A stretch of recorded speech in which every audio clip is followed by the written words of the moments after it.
main goal of the network, I think, is to develop part of the European vision of drawing the peoples of Europe together. On a more practical level, NPLD brings together the speakers of smaller languages, either within smaller countries or regions. Basically, I think we work on two levels.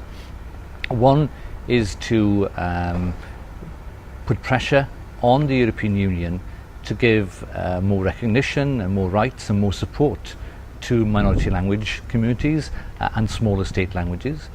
And at a second level then is to look at ways we all share good practice in terms of language promotion.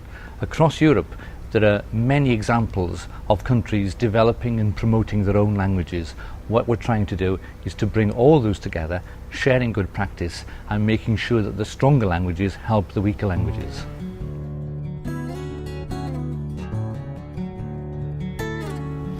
The members of the network operate at two levels.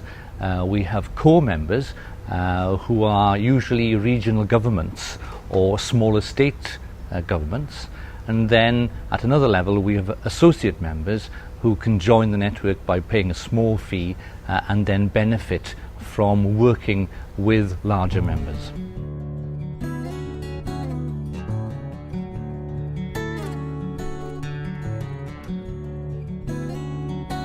I think the problem facing these languages initially is the problem of recognition, that we see that across Europe we have a mosaic of languages that we need to support. But of course, in terms of globalization, we have the larger languages, English, being used more generally.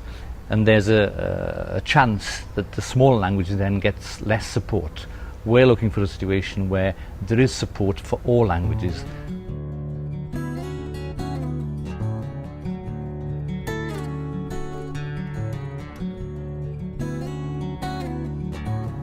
At the moment, the European Commission supports the network through a small grant they give us to bring people from the smaller language communities together to discuss how to promote languages.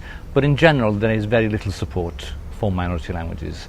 The developments over the past years, of course, have meant that we can actually, if we work together, apply for funding from the European Commission. This was not true in the past, but now we have that opportunity.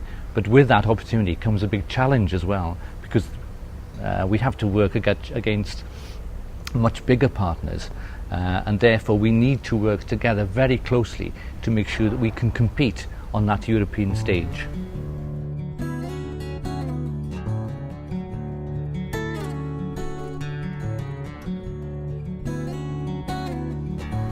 In terms of the Welsh language, in terms of growth, we've seen a growth in terms of the number of speakers of the language itself. This has happened mainly through the education system.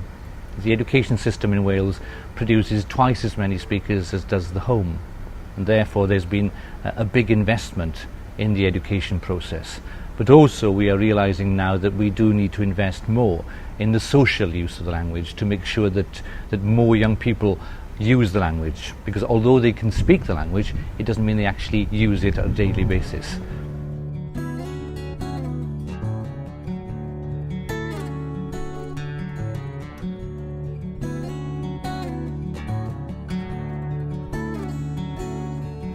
It was good to see in the last census that the number of people who spoke Welsh for the first time went up. We've seen that sort of increase over the last 10 years, maybe 20 years, but now we have definite proof that there are more people speaking the language than before. But the challenge that faces us, of course, is the challenge that faces many other minority languages, is that the education system produces speakers, people who are able to speak the language, but actually getting the language spoken at a daily level is another challenge.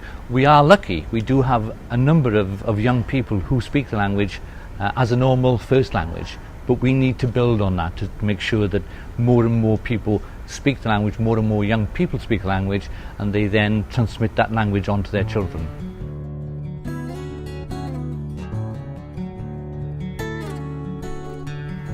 Education is an important part of this. education produces the speakers. It's the factory that produces the speakers. But we need much more than that, because people can speak. What we want now to make sure is that there is a context where they choose to speak.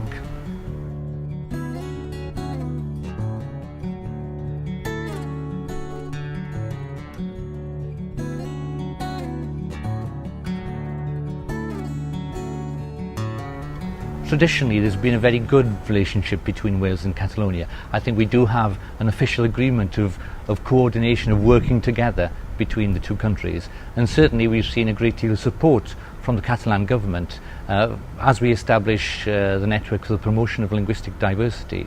And also in terms of the links with Lingua. I think the support that we've had from both those organisations has been excellent, and hopefully over the coming years we can develop that relationship even further.